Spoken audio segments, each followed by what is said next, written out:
The story of Moses. Moses is one of the greatest figures in the Bible.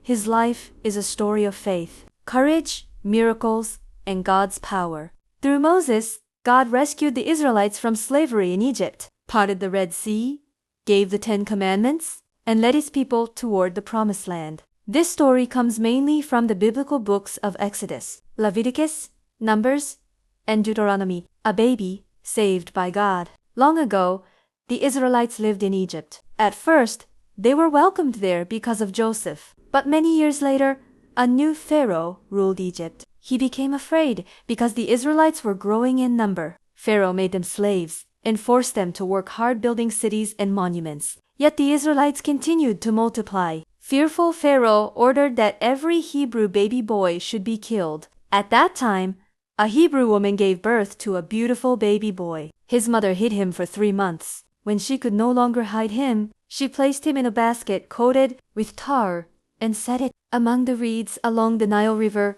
The baby's sister, Miriam, watched from a distance. Soon Pharaoh's daughter came to bathe in the river. She noticed the basket and opened it. Inside was a crying baby. She felt compassion for him. "This is one of the Hebrew babies," she said. Miriam approached and offered to find a woman to care for the child. Pharaoh's daughter agreed, and Miriam brought the baby's own mother. The child was named Moses, meaning drawn out of the water. God had already begun his plan. Moses grows up. Moses grew up in Pharaoh's palace. He received the best education and lived like Egyptian royalty. Yet he never forgot that he was a Hebrew. One day, Moses saw an Egyptian beating a Hebrew slave. Angered by the injustice, Moses killed the Egyptian and hid the body. The next day, he discovered that others knew what he had done. When Pharaoh heard about it, he sought to kill Moses. Moses fled into the wilderness and arrived in the land of Midian. There, he met the daughters of a priest named Jethro. Moses helped them draw water for their sheep.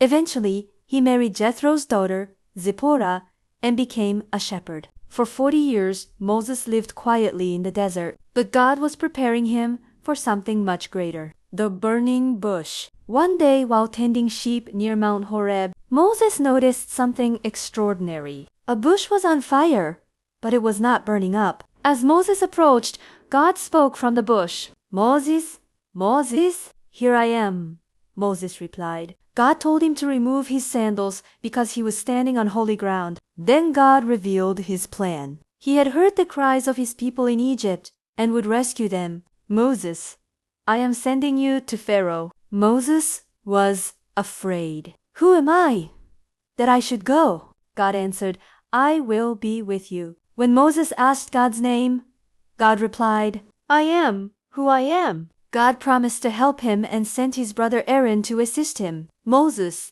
obeyed. Moses confronts Pharaoh. Moses and Aaron stood before Pharaoh. They delivered God's message. "Let my people go." Pharaoh refused. Instead, he increased the Israelites' work. Then God began sending plagues upon Egypt. The 10 plagues. First plague, water to blood. The Nile River turned into blood. Fish died, and the water became undrinkable. Second plague, frogs. Frogs covered the land and entered homes, beds, and kitchens. Third plague, gnats. Dust became gnats that swarmed everywhere. Fourth plague,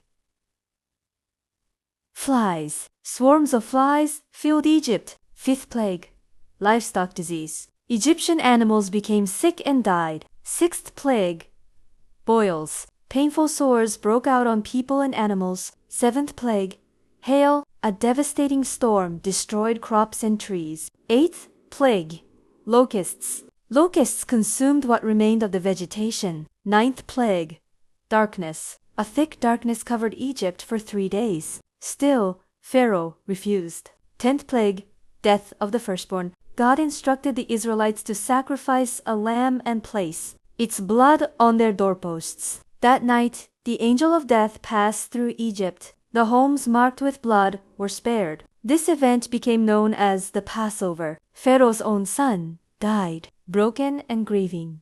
Pharaoh finally released the Israelites, crossing the Red Sea. Hundreds of thousands of Israelites left Egypt, but soon Pharaoh changed his mind. his army pursued them. The Israelites found themselves trapped between Pharaoh's army and the Red Sea. Fear spread among the people. Moses stood firm. Do not be afraid. The Lord will fight for you. God instructed Moses to stretch out his staff. A powerful wind blew all night. The sea parted. Walls of water stood on both sides. The Israelites crossed safely on dry ground. When the Egyptian army followed, the waters returned and swept them away. God had delivered his people, God's provision in the wilderness. The Israelites traveled through the desert. Soon they complained about hunger. God provided manna, a miraculous bread from heaven. Each morning the ground was covered with it. When they needed water, God instructed Moses to strike a rock. Water flowed abundantly. God faithfully cared for his people day after day. Mount Sinai and the Ten Commandments. 3 months after leaving Egypt, the Israelites arrived at Mount Sinai. Thunder roared, lightning flashed. The mountain shook with God's presence. Moses climbed the mountain and received God's laws. Most famous were the 10 Commandments. 1. Worship no other gods. 2. Make no idols. 3. Do not misuse God's name. 4. Keep the Sabbath holy. 5. Honor your father and mother. 6. Do not murder. 7. Do not commit adultery. 8. Do not steal. 9. Do not lie. 10. Do not covet. These commandments taught God's people how to live. The golden calf. While Moses remained on the mountain, the people grew impatient. They persuaded Aaron to make a golden calf. The Israelites began worshipping it. God was angry because they had turned away from him. Moses came down from the mountain and saw their sin. He shattered the stone tablets in sorrow and anger. Later, God forgave the people and gave Moses his new tablets 40 years in the wilderness. God intended to lead Israel into the promised land. However, when spies explored the land, most returned with fear. The people refused to trust God. Because of their unbelief, God declared that they would wander in the wilderness for 40 years. During those years, Moses faithfully led them. God guided them by a pillar of cloud during the day and a pillar of fire at night. Despite many challenges, God never abandoned his people. Moses seized the promised land. After 40 years, the Israelites approached the promised land. But Moses himself would not enter it. Earlier, he had disobeyed God in a moment of frustration. As a result, God allowed him only to see the land from a distance. Moses climbed Mount Nebo. From the mountaintop, he looked across the beautiful land God had promised to Abraham's descendants. There, Moses died at 120 years old. The Israelites mourned him for 30 days. Leadership then passed to Joshua. Conclusion.